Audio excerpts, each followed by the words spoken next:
la statue de la princesse Diana dans le jardin en contrebas du palais de Kensington pourrait recevoir un deuxième dévoilement en présence d'Elton John, a déclaré l'expert royal Russell Myers dans un podcast l'année dernière.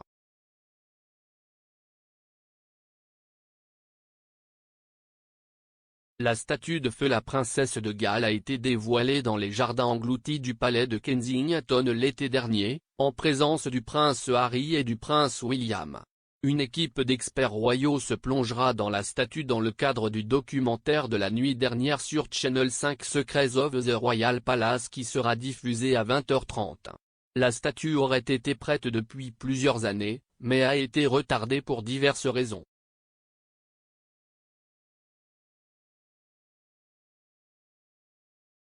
Il a été commandé pour la première fois par William et Harry il y a 5 ans pour marquer le 20e anniversaire de la mort de leur mère et comme un moyen de reconnaître son impact positif sur le monde.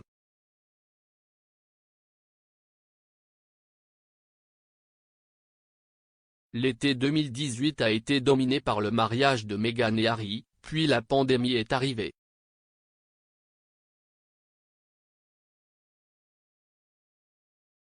Ils ont donc opté pour cet été, le 60e anniversaire de Diana, comme l'occasion idéale d'installer la statue.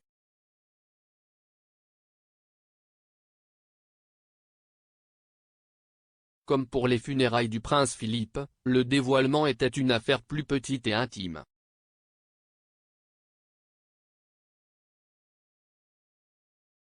William, Harry, les frères et sœurs de Diana et les personnes impliquées dans le comité de la statue étaient les seuls présents.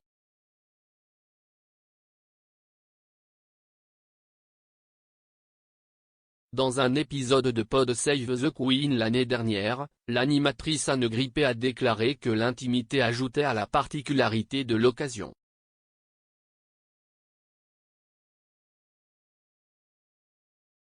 Le co-animateur Russell Myers, rédacteur en chef royal du Daily Mirror, a laissé entendre qu'il pourrait y avoir un deuxième dévoilement à un moment donné.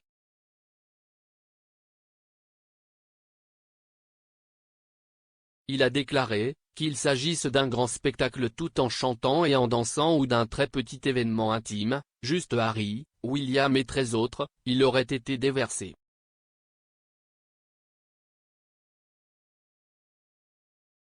Nous pourrions encore avoir un dévoilement l'année prochaine peut-être.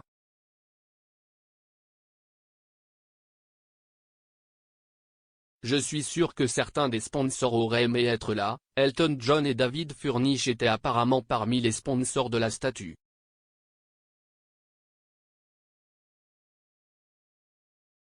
William et Harry ont décidé de ne pas prononcer de discours ce jour-là et ont plutôt publié une déclaration commune.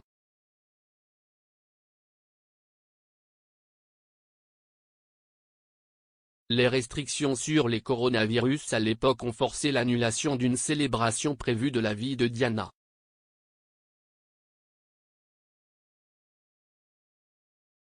Au lieu de cela, une centaine d'invités ont assisté à un rassemblement plus important dans le Sunken Garden du palais de Kensington en octobre.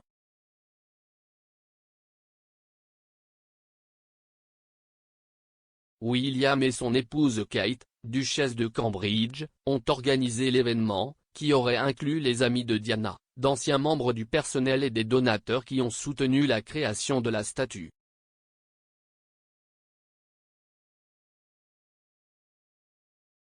Elton John et Diana étaient des amis proches et ont souvent été aperçus ensemble lors d'événements majeurs, notamment en train de discuter dans les coulisses du concert Live Aid de 1985.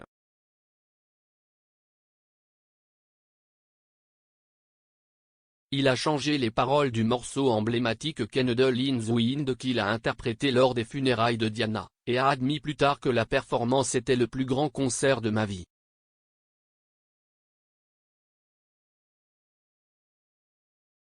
À ce jour, Elton ressent le même lien avec Diana. Il entretient une relation étroite avec William et Harry et a tweeté en août 2019 qu'il ressentait un profond sentiment d'obligation de protéger les frères.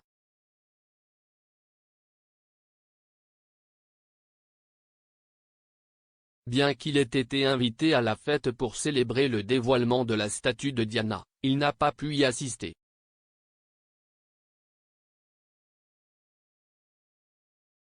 Selon The Sun, Elton s'est excusé auprès des frères, citant une récente opération de la hanche à laquelle il avait été contraint après une chute maladroite.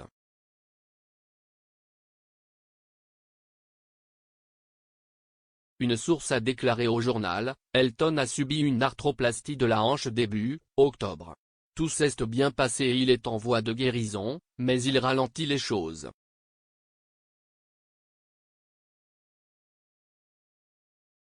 L'opération l'a contraint à reporter l'étape britannique et européenne de sa tournée Farewell Yellow Brick Road jusqu'en 2023.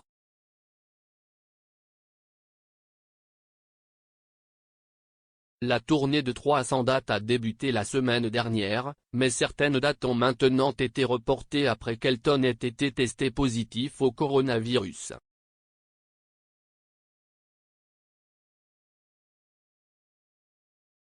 Compte tenu de son calendrier de tournée implacable, il reste à voir si un dévoilement séparé avec Elton et son mari David Furnish aura lieu cette année.